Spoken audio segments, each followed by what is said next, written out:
अब आप अब के बाद से सारा चीज आपको रिकॉर्ड में मिल जाएगा। चलो, अभी लास्ट क्लास में मैं बता चुका हूं बायट सेवर्ट लॉ, ठीक है ना बच्चों। बायट सेवर्ट लॉ में कंफ्यूजन मनन को था, तो सबको ही मैं समझता हूं होगा। जैसे बायट सेवर्ट लॉ का मैंने बायट सेवर्ट लॉ पहले होता क्या है बच्चों, लास्ट क्लास में मैंने बताया था। चैप्टर कौन सा पढ़ रहे हैं? Fourth chapter. कौन सा? Moving charge and magnetism. तो बायट सेवर्ट लॉ, बायट सेवर्ट लॉ क्या बताता है बच्चों? तो कोई भी एक वायर सेगमेंट है, वायर सेगमेंट मतलब वायर का टुकड़ा है, उसका छोटा सा टुकड़ा लो, एक वायर का छोटा सा टुकड़ा लो, उसको क्या बोलते हैं हम लोग? Current element. इस टुकड़े के कारण किसी पॉइंट पे मैग्नेटिक फील्ड की वैल्यू क्या होगी, उसको मैं डीबी से रिप्रेजेंट कर रहा हूं। तो बायट सेवर्ट लॉ क्या बताता है कि इस वायर के छोटे से टुकड़े के कारण किसी पॉइंट पे मैग्नेटिक फील्ड की वैल्यू क्या होगी। अरे सिंपल समझ में बताओ, तो क्या बोलता है? इट अगर डिफाइन करना हो, इट टेल अस अबाउट, बार बार आएगा define Biot Savart law, it tell us about the value of magnetic field at a point due to a small current carrying segment. Current के छोटे से टुकड़े के कारण किसी पॉइंट पे मैग्नेटिक फील्ड का मान क्या होगा उसको बताता है। हिंदी में समझ लोगे, याद रहेगा अपने लैंग्वेज में। वायर के छोटे से टुकड़े के कारण किसी पॉइंट पे मैग्नेटिक फील्ड का मान क्या होगा, उसको बायट सेवर्ट बताता है। कैसे? वायर के करंट कैरिंग वायर के छोटे से टुकड़े के कारण। तो इसका फॉर्मूला क्या होता है? इसका देखो मेन फॉर्मूला तो यही होता है जो पहले लिखा, dB is equals to mu not I upon 4 pi r cube, और ब्रैकेट में बच्चों dl क्रॉस आर। तो वही मैं बता रहा था, आर क्या है? ये वाला वेक्टर, dl ये वाला वेक्टर। तो इसलिए तो आपको बोल रहा था करंट की तरफ हाथ रखो, पॉइंट की तरफ घुमाओ। तो करंट की तरफ हाथ रखना मतलब dl की तरफ रख रहे हैं आप, पॉइंट की तरफ घुमा रहे हैं। मतलब आप क्या निकाल रहे हैं? dl क्रॉस आर ही तो निकाल रहे हैं। यहाँ पे मैग्नेटिक फील्ड का डायरेक्शन क्या आएगा? मैग्नेटिक फील्ड का डायरेक्शन यहाँ पे क्या आएगा बच्चों? ऊपर जा रहे, इनवर्ट आएगा, ठीक है ना? क्लियर बेटा, ये इसका फॉर्मूला है। इसी को जब वेक्टर फॉर्म से स्केलर फॉर्म करना था, तो कुछ बच्चों के यहाँ जैसे मन को ये समझ कि आर क्यूब आर स्क्वायर कैसे हो गया, तो mu not I upon 4 pi r cube, और बच्चों डीएल आर का क्या होगा? DL r sine theta. बच्चों ये कैसे हुआ? हाँ बताओ बताओ बताओ बताओ कैसे? पॉइंट को पकड़ना भी तो है, पॉइंट इधर थोड़ी है।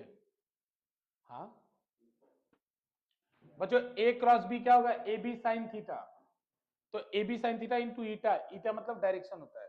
तो डीएल इंटू क्रॉस आर को क्या लिख सकते हो? डीएल, ए मान लो डीएल है, into r into sine theta. तो एक आर से एक आर कट जाएगा ना, एक आर से। इसीलिए बच्चों जब स्केलर फॉर्म लिखते हैं, तो स्केलर फॉर्म में केवल आता है mu not I upon 4 pi r square DL sine theta, उसमें क्यूब नहीं होता है। स्केलर फॉर्म में क्यूब नहीं होता है, वेक्टर फॉर्म में क्यूब होता है। याद रखो क्यों? क्योंकि एक आर इधर से आता है, कट जाता है। अब ठीक है, थीटा कौन सा वाला एंगल है बेटा? ये वाला एंगल है। बस ये एक्सप्लेनेशन के पर्पज से याद रखो। कार्तिक म्यू नॉट की वैल्यू बताओ। अरे रुक जाओ, देख के बोल लो तुम भी। कार्तिक म्यू नॉट याद थी? यूनिट बता दो। वेरी गुड, अरे बेटा वाह, चैंपियन निकल गए तू तो यार। टेस्ला मीटर पर एम्पेयर, सही बोला है वो।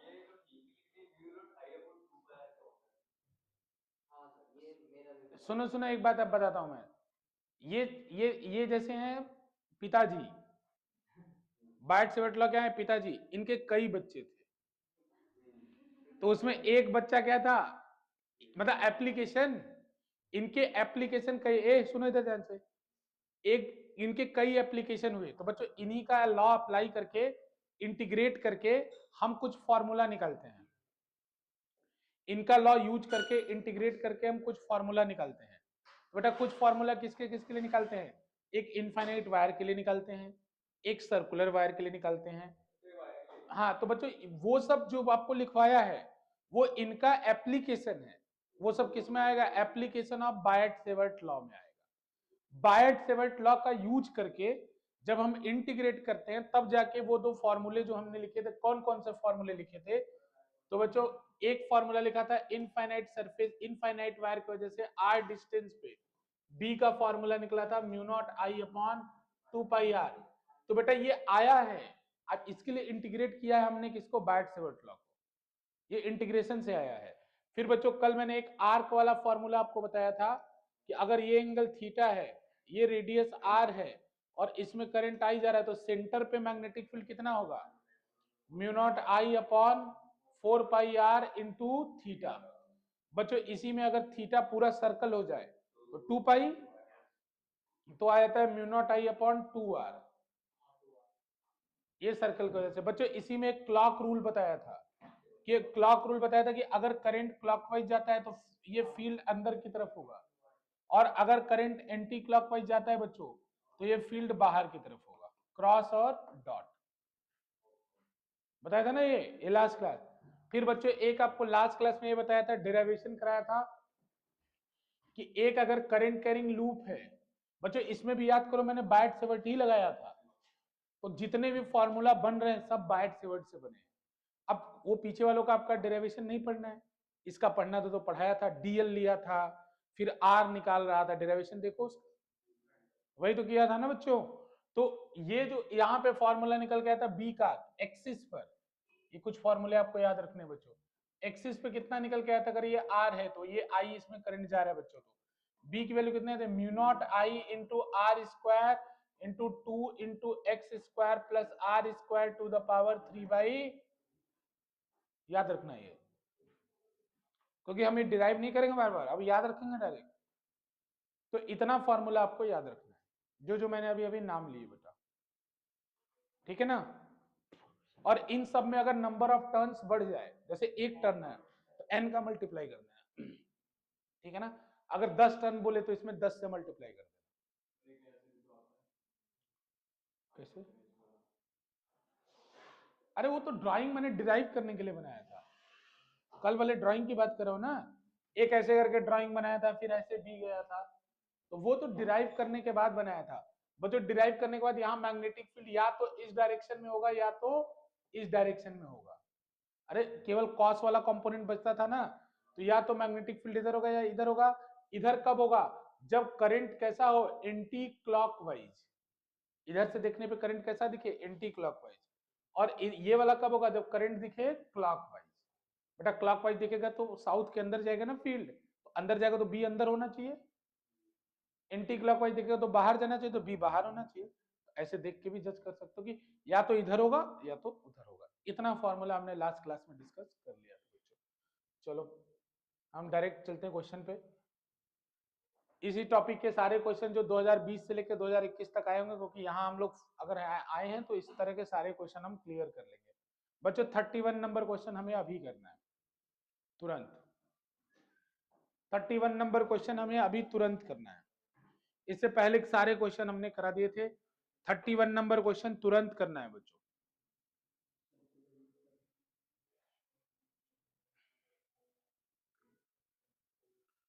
आराम से टाइम ले लो, घबराओ मत, एक बार सीख रहे हो अभी, जल्दीबाजी करने की जरूरत नहीं है।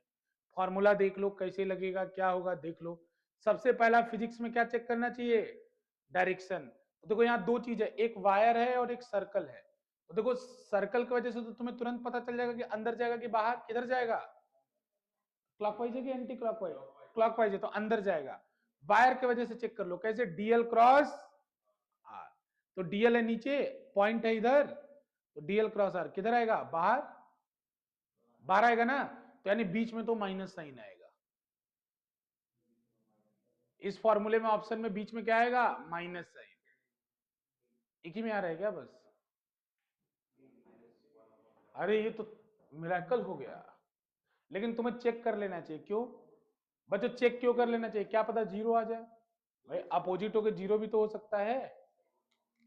तो बाकी ये दोनों तो हो ही नहीं सकता, लेकिन चेक कर लो एक बार, सॉल्व करो, और जो कर लो सॉल्व, निकाल लो वैल्यू परफेक्ट निकाल लो। चलो तो इतना आसान है, काहे परेशान है तुम लोग। वायर की वजह से क्या होता है, इनफाइनाइट वजह से mu not I upon 2 pi r, उस सर्कल वजह से क्या होता है, mu not I upon 2 are.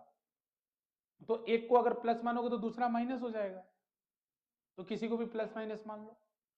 बस ऐड कर दो डायरेक्ट है, तो एक नंबर का क्वेश्चन बिना मतलब का है। हाँ हाँ हाँ, बेटा सर्कल ओपन मानो ही मत, मानो ही मत क्वेश्चन। अरे ये क्वेश्चन ने वही बोला है कि आप नेग्लेक्ट कर लो। हाँ हाँ, तुम ये मानो ही मत ना कि सर्कल बंद नहीं है। क्यों? क्योंकि एनसीईआरटी में दो ही फॉर्मूले हैं, तो एक बार हम पूरे सर्कल का फॉर्मूला यूज कर लेंगे और एक बार उसका। तुम ऐसा मानो कि लगभग बंद है, ठीक है ना, पूरे सर्कल का फॉर्मूला लगाओ और पूरे स्ट्रेट इनफाइनाइट वायर का। तो देखो बच्चों, इसका आंसर क्या आएगा? बहुत सिंपल, इसका आंसर कैसे? डी आएगा ना बच्चों। देखो इधर, देखो मैं किसी को भी बड़ा मान, बच्चों पहली बार चेक करो, डीएल क्रॉस आर, अरे करंट नीचे, डीएल क्रॉस आर किधर आएगा? बाहर, स्ट्रेट वायर की वजह से वायर नीचे जा रहा है, पॉइंट इधर है, डीएल क्रॉस आर बाहर। लूप ऐसे क्लॉकवाइज घूम रहा है, तो इसकी वजह से अंदर। तो अभी कौन सा बड़ा होगा मुझे पता नहीं, जैसे ऑप्शन देख के तो लग रहा है कि एक में पाई आता है और एक में पाई नहीं आता है। तो अगर ये वाला फॉर्मूला होगा तो पाई को बाद में रखना है, जैसे नहीं भी रखोगे तो कोई बात नहीं, तुम्हारा 1/पाई पहले आता, 1 बाद में आता, तो बट डायरेक्शन का ही तो अंतर होता ना। तो तुम डायरेक्ट क्या करोगे, पहले वाले का म्यू नॉट आई अपॉन, जैसे 2 pi R minus mu not I upon 2 R. अब कॉमन ले लो, क्या ले सकते हो, mu not I upon 2 R common ले लो, तो कितना होगा 1/पाई-1।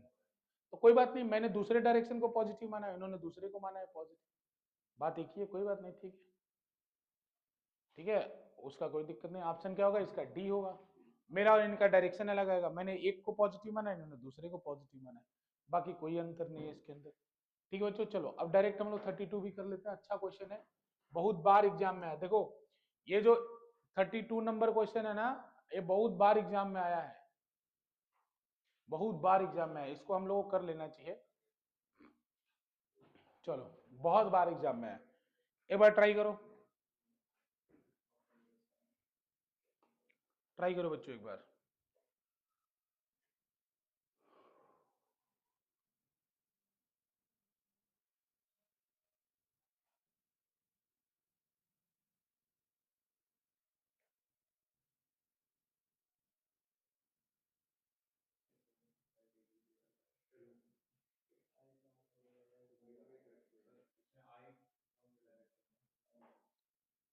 कोई भी डायरेक्शन गोली मार दो।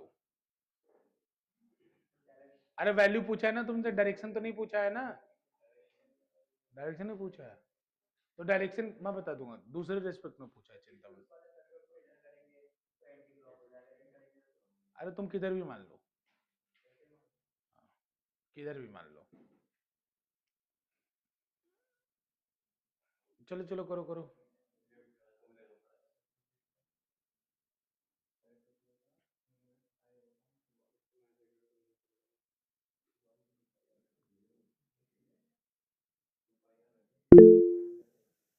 महाराज आ गया, डाउट है, ठीक है, क्या आया डाउट है, डाउट। इसमें? डाउट है? नहीं, पिछले वाले क्वेश्चन पिछले, हाँ बताओ बताओ। जैसे वो जो स्ट्रेट लाइन में आ रहा था उसको इनफाइनाइट वायर वाला लेंगे। देखो एनसीईआरटी के सिलेबस में एक ही है, हाँ, तो अभी अभी मैं सीबीएसई के हिसाब से पढ़ा रहा हूँ, तो उसको हम्म, हमेशा वायर आए तो इनफाइनाइट मानना, ठीक है। खत्म बात। सीबीएसई के सिलेबस में वही है।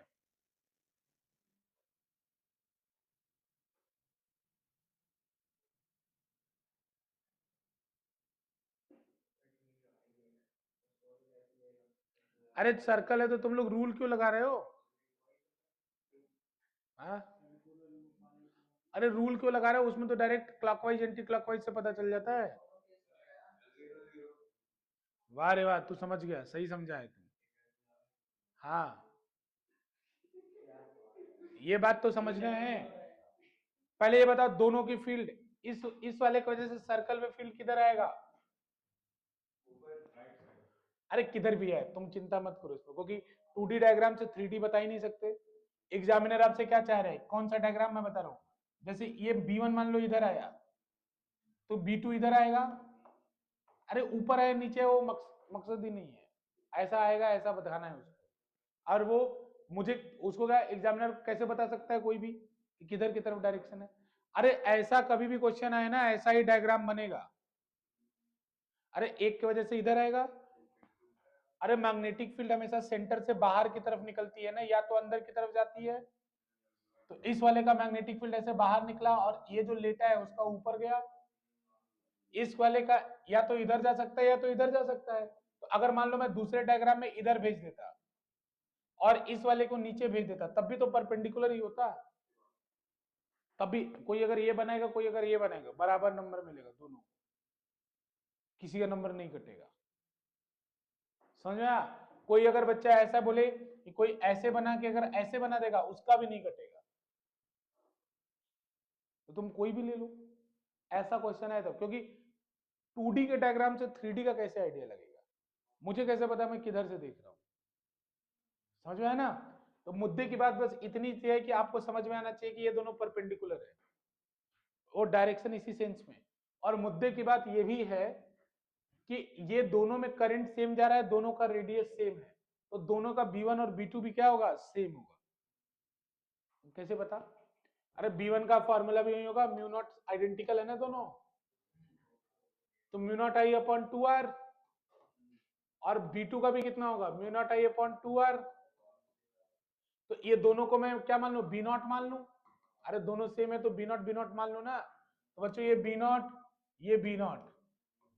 अब बताओ रिजल्टेंट मैग्नेटिक फील्ड कितना आएगा? इन दोनों का वेक्टर सम। वेक्टर सम के लिए कौन सा फॉर्मूला यूज करते हो भाई?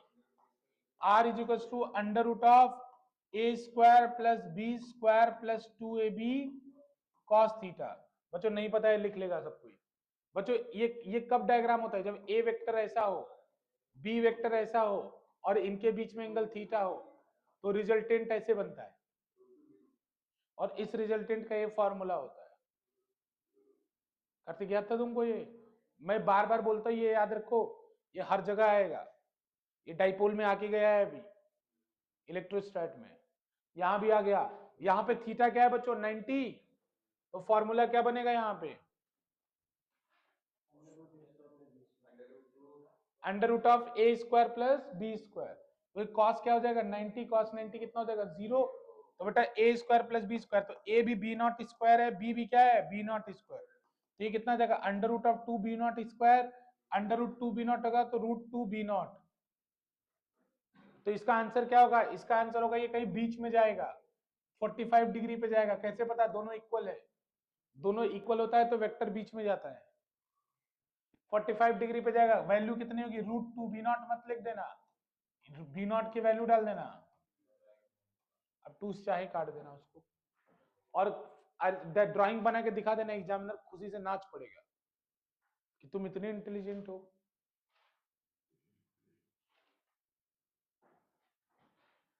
ठीक है ना?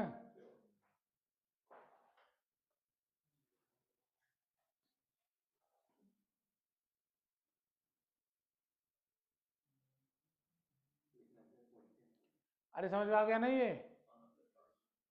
कर लोगे मैटर? ऐसे ही क्वेश्चन एक बता दो हमको, चलो कोई बात नहीं, आएगा तो देख लेंगे, तुम्हारी किस्मत है।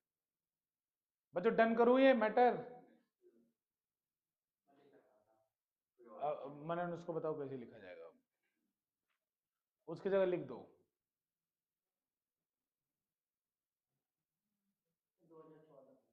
नहीं करो, बस बता दूं कॉन्सेप्ट क्या होगा। कॉन्सेप्ट बता दूं ये क्या होगा, बस कॉन्सेप्ट बता दे रहा हूं। देखो इधर बेटा, इस वाले की वजह से एक्सिस फील्ड या तो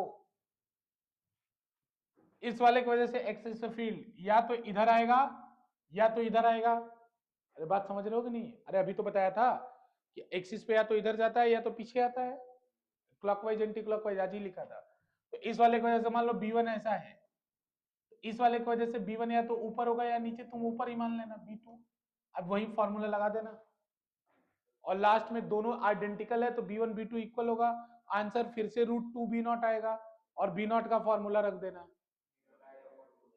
mu not I into r square. अरे यार भावना में बह रहा है तू, गलत बात है ये भाई। ये x दूरी पे वाला फॉर्मूला लगाना बेटा, सेंटर वाला थोड़ी लगा देगा, ये सेंटर दोनों मैच था, सेंटर पे पूछा था, यहाँ तो x दूरी आगे पूछा है ना, तो वो वाला फॉर्मूला लगाना, mu not I into r square upon 2 into x square plus r square to the power 3/2, और उसमें √2 से मल्टीप्लाई कर। हलवा हलवा क्वेश्चन दे दिया, समझ में ही नहीं आता है क्या किया जाए। कर लेना है मतलब ऐसे उसी कॉन्सेप्ट पे, रिश्ता वही सोच नहीं। समझ में आ रहा है ना? स्टार प्लस क्यों?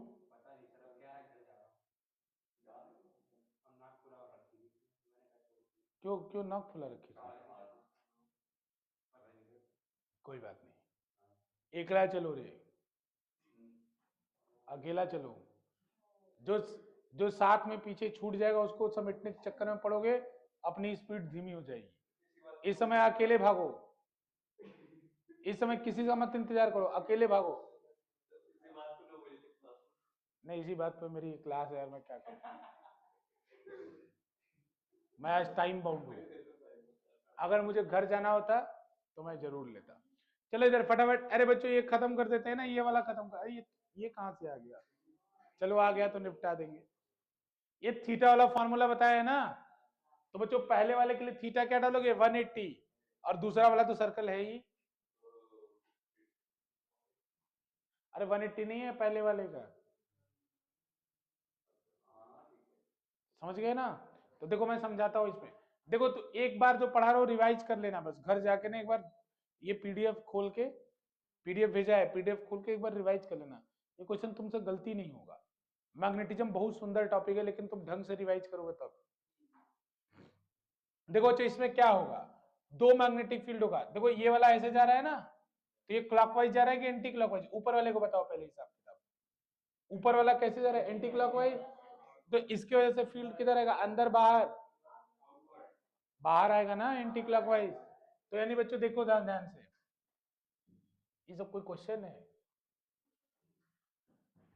बच्चों ऐसे जा रहा है तो इस वाले पॉइंट पे इसके वजह से B1 बाहर आएगा, तो इसके वजह से ए B1 क्या आएगा? बाहर। ये 1 वाला वायर कह रहा हूं मैं, और ये 2 वाला है, समझ रहे? B1 कितना आएगा? B1 जो भी आएगा बात पर आता है, पहले बताओ ये आउटवर्ड आएगा कि नहीं? आउटवर्ड का सिंबल डॉट होता है, ये आउटवर्ड आएगा कि नहीं? पहले बताओ, आया? और इस वाले को ऐसे घूम रहा है, इनवर्ड आएगा, तो B2 किधर आएगा? इनवर्ड। अब तुम बताओ कौन बड़ा होगा दोनों में, हमें चेक करना पड़ेगा। तो B1 का फॉर्मूला देखो क्या होगा, मैं करके बताता हूं इसको। B1 का फॉर्मूला, B1 की वैल्यू कितनी होगी? B1 का फॉर्मूला होगा, हाफ वायर है, mu not I upon 4 pi, values भी चाहूं तो डाल सकता हूं, लेकिन पहले फॉर्मूला लिख दे रहा हूं।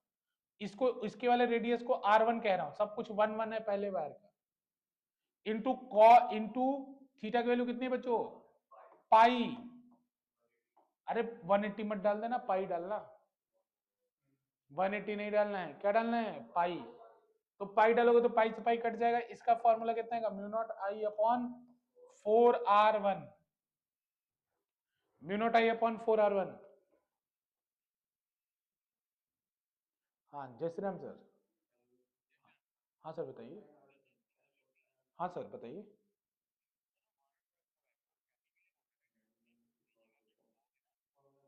अच्छा अच्छा ठीक है, ठीक है सर, ठीक है सर, मैं 9:30 तक आऊंगा सर, लेकिन आज। ठीक है सर, ओके सर, ठीक है। तो बच्चे देखो B1 की वैल्यू कितनी होगी? Mu naught I upon 4R1। B2 की वैल्यू कितनी होगी? म्यू नॉट आई अपॉन, अरे ये तो सीधा सीधा पूरा सर्कल है ना, तो 2R2। अरे म्यू क्या कर रहे हो भैया? अरे इस फॉर्मूले से सोचोगे तो यार 2 पाई पड़ेगा ना, तो कट के 2R1 बचेगा। अब बताओ डन करें? अब बताओ कौन बड़ा होगा, B1 की V2? तो पहले चेक कर, अरे यहाँ करंट भी अलग अलग है, तो I1 I2 कर लो यहाँ। अरे अब देख लेते हैं अब, अरे तुम बताओ कॉन्सेप्ट समझो ना, पहले वैल्यू तो डाल ही देंगे, कॉन्सेप्ट समझ में आ गया ना? अब देखो जो बड़ा होगा उधर की तरफ फील्ड बचेगी, अगर B1 बड़ा होगा तो फील्ड किधर आएगी? बाहर की तरफ, और B2 बड़ा होगा तो फील्ड किधर आएगी? अंदर की तरफ। बताओ प्लस करोगे कि माइनस? प्लस करोगे कि माइनस? माइनस, क्योंकि दोनों अपोजिट डायरेक्शन में। चलो निकाल के देखते हैं।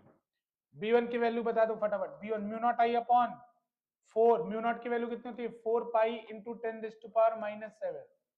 आई की वैल्यू b1 1 की बताना। 1 की आई कितनी है? 2 ampere divided by 4r1। 4 into r1 कितना है बच्चों? 12। तो बच्चों 12 इंटू 10⁻⁻2। बताओ क्यों? मीटर में बदलने के लिए, ठीक है ना। अब इसको जरा सॉल्व कर लो बच्चों, सुधार लो इसको थोड़ा। तो 4 से 4 कैंसिल हो जाएगा, 2 से 6 कैंसिल हो जाएगा, ये 10⁻⁻2 ऊपर चला जाएगा। तो 1/6 इंटू 10⁻⁻5। छोड़ दो ऐसे, पूरा मत सॉल्व करो। जब बीच वाला रिजल्ट रहे तो फ्रैक्शन में छोड़ दिया करो, बाद में लास्ट में सॉल्व करेंगे। अब ये डन हो गया। अब b2 निकालो। b2 निकालो। b2 कितना होगा? कहीं साफ जगह कर लेता हूँ। b2 कितना होगा? b2 होगा 4 पाई इंटू 10⁻⁻7 इंटू आई कितना है बच्चों? 1। आर कितना है बच्चों? 4 इंटू 10⁻⁻2। π/6 होगा ना? हाँ क्या राज? ऊपर π/6 इंटू 10⁻⁻5 होगा ना b1 में? हाँ सही बोलो, वाह शेर वाह। π/6 इंटू 10⁻⁻6। ठीक है, नीचे कितना आएगा? 4 से 4 कट गया। अरे वहां 5 आएगा, हाँ ठीक है। 4 से 4 कट गया, कितना बचेगा यहाँ? 10⁻⁻ पाई इंटू 10⁻⁻5। बताओ कौन बड़ा है? b2 की b1? b2 बड़ा है ना। तो फील्ड अंदर आएगा बाहर? अंदर आएगा। तो बच्चों अब मैं करूंगा B net is equals to b2 minus b1। क्यों? b2 बड़ा है, और ये जो डायरेक्शन आएगा b नोट का क्या आएगा? क्रॉस आएगा। क्रॉस आएगा कितना आएगा? तो देख लो b2 की वैल्यू कितने के? Pi into 10⁻⁻5 minus π/6 into 10⁻⁻5। बच्चों 10⁻⁻5 कॉमन ले लो, आएगा 5 π/6 इंटू 10⁻⁻5। अब यही आंसर है, वैल्यू स्टाओ पाई की डाल देना।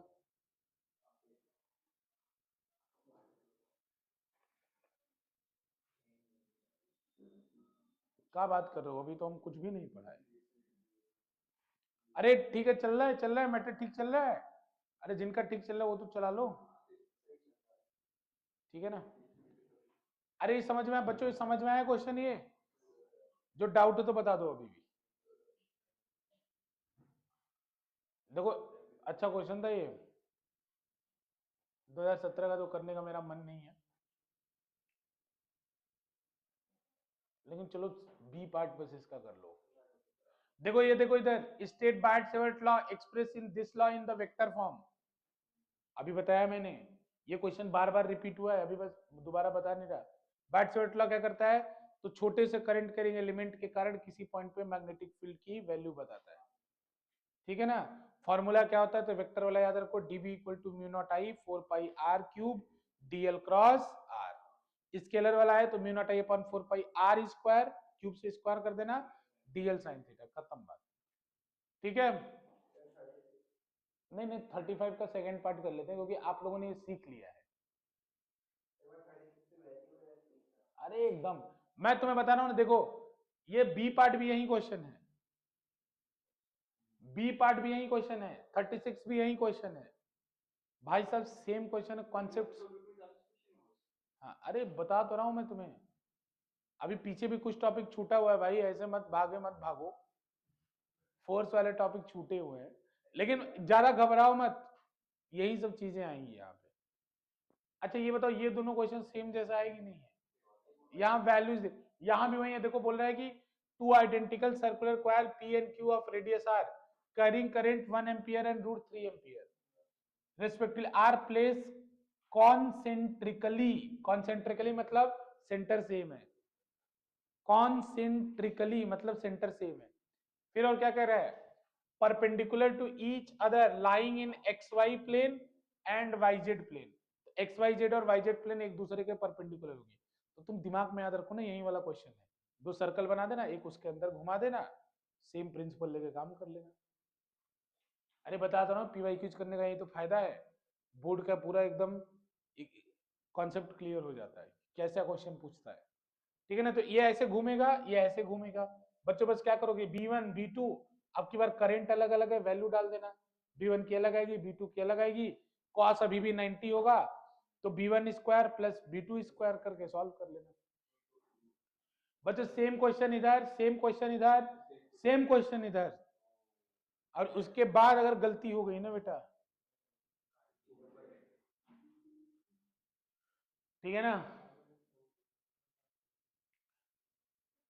बच्चों, मैग्नेटिक फील्ड लाइंस ड्रॉ कर लोगे ना सर्कुलर करंट कैरिंग वायर का, नहीं कर पाओगे। लेकिन 38 वाला क्वेश्चन वही है, करके बताओ।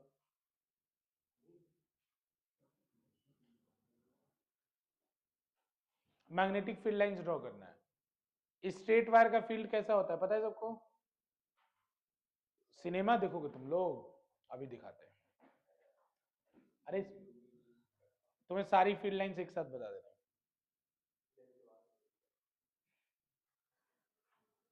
तो फील्ड लाइंस वाला सेक्शन ना मैं स्किप कर गया था, तो तुम्हें सिनेमा दिखा दे रहे, फिजिक्स वाला।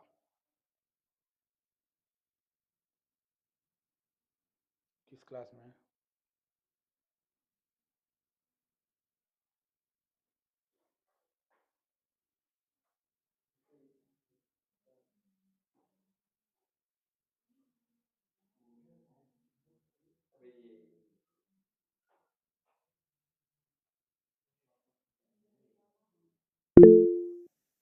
हाँ राज बताओ। ये जो पिछला वाला क्वेश्चन था उसमें नेट वाला ऐड होगा, कौन बी सा नेट पिछला? जो उसकी वैल्यू आएगी, यही ये कोसेंट्रिक सर्कल वाली। ये वाला। हाँ हाँ। बच्चे अरे इसमें ऐड वैड का बात कर, ऐड तो तब होता है ना जब सेम या अपोजिट डायरेक्शन हो। अपोजिट में तो माइनस, इस सेम में ऐड, अगर कुछ और हो तो फिर ये formula R is to under root of a square plus b square plus 2ab cos theta. तो ऐड वर्ड थोड़ी करोगे, वहां तो फॉर्मूला लगाओगे ना। अरे राज समझ में आ रहा है? हाँ हाँ। अरे कंफ्यूज तो तुम लोग नहीं हो, ये नहीं कि सारे क्वेश्चन में ऐड ही करते रहना, कि जो ऐसा भी क्वेश्चन है इसका निकाल लिया इसका निकाल लिया ऐड मार दिया। नहीं भाई नहीं, ऐड तब मानना जब सेम डायरेक्शन हो या अपोजिट डायरेक्शन हो। इसके अलावा 30 डिग्री एंगल बनाए, 60 डिग्री, अरे बुद्धि खोलो ना। अभी 90 बनाए हैं, कभी पेपर बहुत टफ बनाने का मन हो जाए 30 बना देगा, 60 बना, मुझे क्या फर्क पड़ेगा, थीटा ही तो चेंज करोगे। 90 नहीं डालूंगा 60 डाल दूंगा, परेशान क्यों होना है, कुछ भी पूछो पूछो।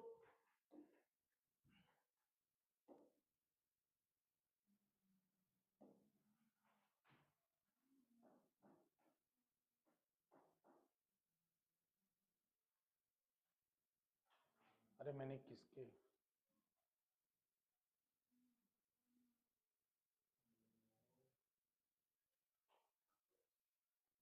रुक जाओ कहाँ जा रहे हो?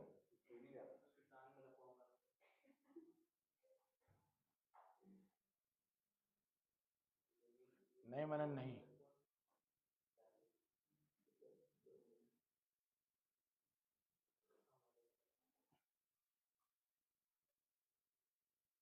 लग रहा है 2-3 जन्म लग जाएगा। अरे यूट्यूब पे है ही नहीं ना, यूट्यूब पे होता तो चला लेते। परफेक्ट एनिमेशन जल्दी नहीं मिलता है, चलो आएगा, अपलोड हो रहा है, पहुंच रहा है, धीरे धीरे पहुंचेगा तो बता दूंगा। ए तुमको पुराना टॉपिक में क्या दिक्कत है, पुराना टॉपिक बोरिंग होने लगा तुमको? हट गधा कहीं। पुराना टॉपिक में देखो ना, सेम सेम टाइप का क्वेश्चन कैसा जा रहा है।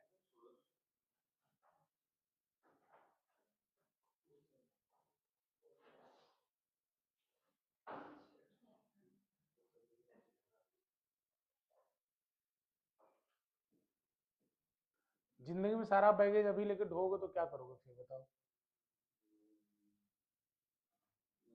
भाई, कुछ तो भविष्य के लिए छोड़ दो। चलो बता दिया ना ये खत्म, अरे कर लोगे ना ये सब। अब देखता हूँ कुछ अलग होगा तो अलग सा दिखेगा तो कराऊंगा। एम्पियर सर्किट लॉ है, इधर का मैटर शॉर्ट हो गया। अरे इसमें 3 फॉर्मूला है, कोई गलती नहीं होना चाहिए। चलो फॉर्मूला बताओ जल्दी जल्दी। बार्ट-सेवर्ट लॉ का फॉर्मूला पता है, दोनों फॉर्मूला पता है। इनफाइनाइट वायर की वजह से कार्तिक क्या है formula, mu not I upon 2 pi r. चलो बताओ सर्कुलर के लिए, सर्कल के आर्क के वजह के लिए, आर्क के लिए क्या होगा, mu not I upon 4 pi r into theta. Full circle है तो क्या आएगा, म्यू नॉट आई अपॉन, कौन है हाँ? अच्छा अंदर बिठा दो, मैं आ रहा हूँ। हाँ वो रख दीजिए, वही रखवा दो, वही रखवा दो, आर्यन रखवा दो। मिल्क मिल्क मिल्क, अरे इधर हो गया डन। अब एम्पियर सर्किट लॉ देखता हूं।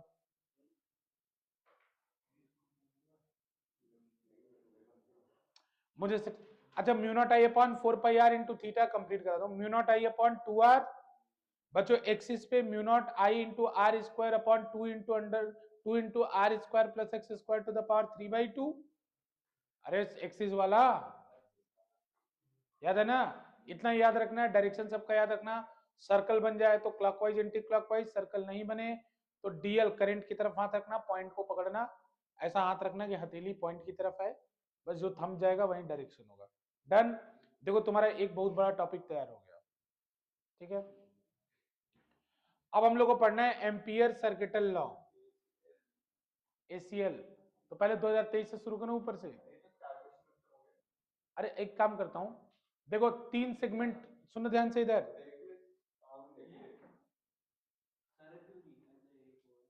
सुनो एक बार लक चेक कर, अच्छा लक मत चेक करो, डायरेक्ट कर लो। सुनो मेरी बात ध्यान से, अभी मैं क्या पढ़ा रहा हूं, 2 सेगमेंट बताया था मैं, ये स्टार्ट किया था लेक्चर। तो इस चैप्टर में 2 चीज है, generation of magnetic field due to current carrying wire, दूसरा क्या है, force on a magnetic, force on a current carrying wire या force on a moving charge inside magnetic field, बताया था ना। तो अभी पहला सेगमेंट का टॉपिक चल रहा था या दूसरे का, पहले का, क्योंकि हर जगह हम क्या निकाल रहे थे, बी, और इनपुट क्या था करंट, आउटपुट क्या था बी, और आई और बी होंगे फोर्स जब लगेगा तो दूसरा सेगमेंट शुरू होगा, कि आई और बी दोनों होंगे फोर्स लगेगा तो दूसरा सेगमेंट। अभी मैं क्या पढ़ा रहा हूं, आई पहला सेगमेंट, आई दिया है बी निकाल रहा हूं, आई दिया है बी निकाल रहा हूं, ठीक है ना। तो अगर देख लेता हूं वीडियो, अगर हो गया हो तो कर देता हूं, एक बार दिखा देता हूं, अगर नहीं हुआ हो तो मैं कुछ नहीं कर सकता।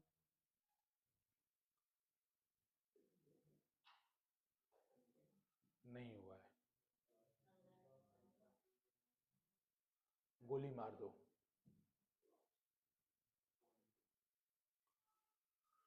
चलो नया टॉपिक, चलो एम्पियर सर्किट लॉ समझ लेते हैं। देखो मैं अभी फर्स्ट सेगमेंट में ही रहना चाहता हूं और उसके सारे टॉपिक पूरा कर देना चाहता हूं, फिर मैं नेक्स्ट सेगमेंट में जाना चाहता हूं। तो अभी मैं फर्स्ट सेगमेंट में ही अटका हूं। फर्स्ट सेगमेंट में 2 लॉ, पहला लॉ पढ़ा चुका, कौन कौन सा, बार्ट-सेवर्ट लॉ। अब दूसरा लॉ क्या आएगा, एम्पियर सर्किटल लॉ। जैसे आप इलेक्ट्रोस्टैट में 2 लॉ पढ़ते हैं ना, एक कूलम्स लॉ, वो भी इलेक्ट्रिक फील्ड बताता है, एक गॉस लॉ, वो भी इलेक्ट्रिक फील्ड बताता है। मतलब गॉस लॉ हालांकि फ्लक्स बताता है, लेकिन सिमेट्रिकल सिचुएशन में क्या बताता है, फील्ड भी बताता है। तो उसी तरह से दोनों ही एक काम करते हैं, लेकिन एम्पियर सर्किटल लॉ जहां लगता है वहां सिंपल कर देता है। तो वही हम पढ़ेंगे, एम्पियर सर्किटल लॉ, हेडिंग डालो एम्पियर सर्किटल लॉ। कहाँ गए भाई, चलो उधर ही कर देते हैं, हेडिंग डालो ampere circuital law, ampere circuital law, ampere circuital law, ampere circuital law, इसके बारे में लिखो बेटा, line integral, line integral, line integral of magnetic field, line integral of magnetic field is directly proportional to the line integral of magnetic field around closed loop, around closed loop is directly proportional, field around closed loop is directly proportional to, is directly proportional to the current हाँ, enclosed by it या current enclosed by it या passing through it, directly proportional to the current passing through it. Gauss law क्या बोलता है? Net magnetic flux through a close surface. यहां बोल रहा है लाइन इंटीग्रल. दोनों में वर्ड में अंतर है, देखो वहां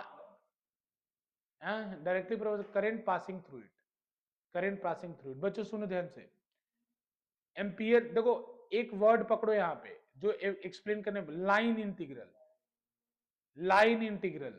ठीक है ना, सुनो इधर ध्यान से. दो शब्द फिजिक्स में होता है बच्चों, इधर ध्यान से सुनो. अगर मैं ऐसे लिखता हूं बी डॉट डी एस, तो ये सरफेस एरिया है, तो इसको बोलते हैं सरफेस इंटीग्रल, क्योंकि यहां एरिया है. ठीक है ना बच्चों. अगर लाइन इंटीग्रल कहा है मैग्नेटिक फील्ड का, किसका बोला है? मैग्नेटिक फील्ड का. मतलब समझ जाना है बी डॉट डीएल होगा. डीएल मतलब लेंथ. लाइन बोले तो लेंथ, और सरफेस इंटीग्रल बोले तो एरिया. तो जैसे गॉस लॉ क्या होता है? सरफेस इंटीग्रल होता है, क्योंकि गॉस लॉ में डीएस आता है. अब जैसे ई डॉट डीएल भी निकाल सकते, जैसे हम लोग निकालते हैं ना ई डॉट डीएस या ई डॉट डीए, तो ये क्या कहा जाएगा? Surface integral of electric field. अगर अब वैसे आपके सिलेबस में है नहीं, पढ़ने का तरीका बता रहा हूं फिजिक्स. अगर यहाँ ई डॉट डीएल लिख दे तो इसको हम क्या बोलूंगा? Line integral of electric field. ठीक है. इसको क्या पढ़ूंगा? Surface integral of electric field. इसको क्या पढ़ूंगा? Surface integral of magnetic field. इसको क्या पढ़ूंगा? Line integral of magnetic. तो एम्पियर सर्किट लॉ में क्या होता है? Line integral of magnetic, it directly proportional to the current passing through it. ठीक है ना, करंट पासिंग थ्रू इट. तो देखो इसी का फॉर्मूला हम लोग एक डायग्राम बना के देख लेंगे. होता है लेकिन आपके लेवल पे नहीं होता है. वैसे ईएमएफ होता है, ईएमएफ होता है. ये फॉर्मूला मैं पढ़ा भी दिया हूं, याद है तुम्हें? अरे याद है मेरे को, मैंने पढ़ाया है. मैंने V और D के बीच में कई फॉर्मूले बताए थे. एक फॉर्मूला बताया था E equal to minus DV by D r, और इसके ऊपर हमने क्वेश्चन भी किए थे, स्लोप वाले आए थे पीवाईक्यूज में क्वेश्चन. एक और फॉर्मूला होता है DV is equals to minus E dot D r, कराया था ना. तो ई डॉट डी आर, तो ये क्या है? Line integral of electric. R है ना यहाँ पे, आर कहो चाहे लेंथ कहो, आर है ना, तो ये कौन सा इंटीग्रल कहा जाएगा? Line integral. और जब गॉस लॉ निकालते थे तो यहीं पे क्या होता था? ई डॉट डी एस. तो कौन सा इंटीग्रल है? Surface integral. अरे पढ़ना कुछ होता थोड़ी फिजिक्स में, बस समझ नहीं आता है तो लगता है कि बहुत तोप है.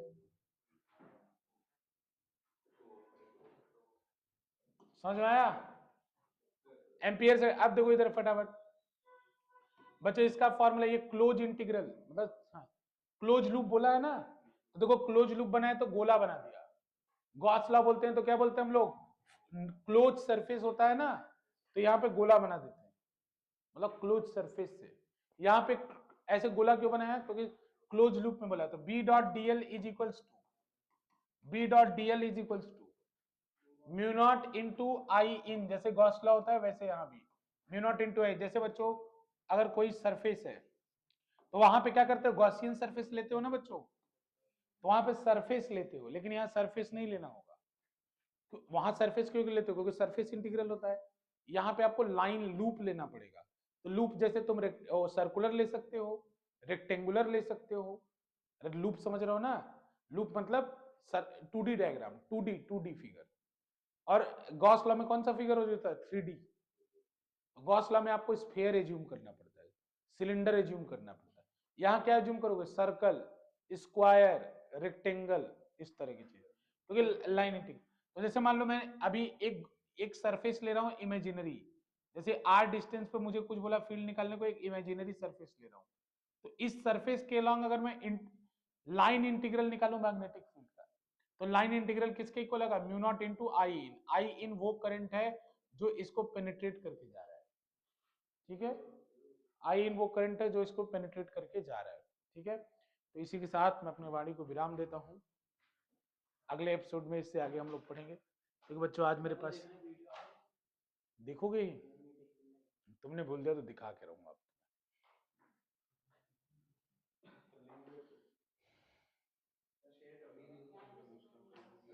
हाँ हाँ बेटा. ग्रुप में डाल दूं ना?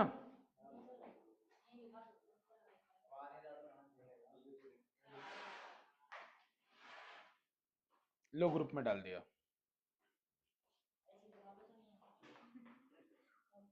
चले जाओ।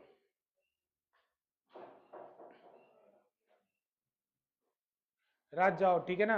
आज मैंने एक्स्ट्रा क्लास ली क्योंकि मानव सर फ्री नहीं थे, मतलब बीमार थे। बच्चों एक बात सुनो सुनो सुनो ध्यान से, अरे सुनो ध्यान से। कल का क्या सीन है? कल मैं शाम को अवेलेबल नहीं हूँ, कल मेरी क्लास है ना। कल आपको क्लास दोपहर में लेनी पड़ेगी। अरे गोली मार दो स्कूल को।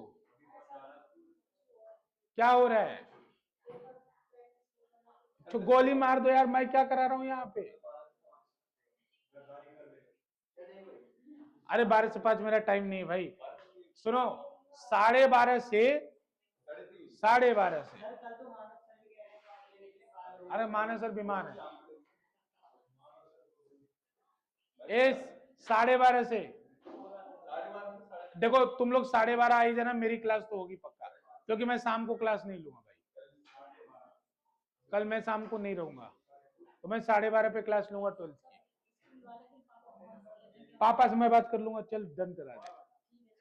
जैसे ही फोन आएगा बोल देना कि फिजिक्स वाले सर ने कहा था, आप बात कर लो, मैं बात करा दूंगा, ठीक है?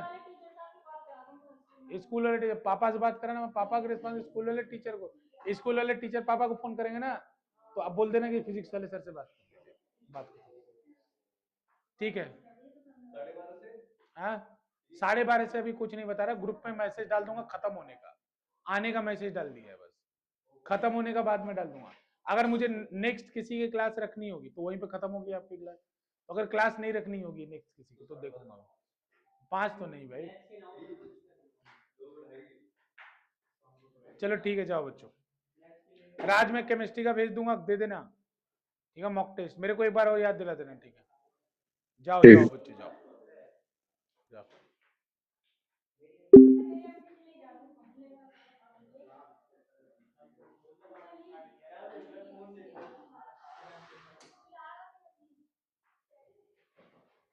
अरे रुको, आर्यन चला गया क्या?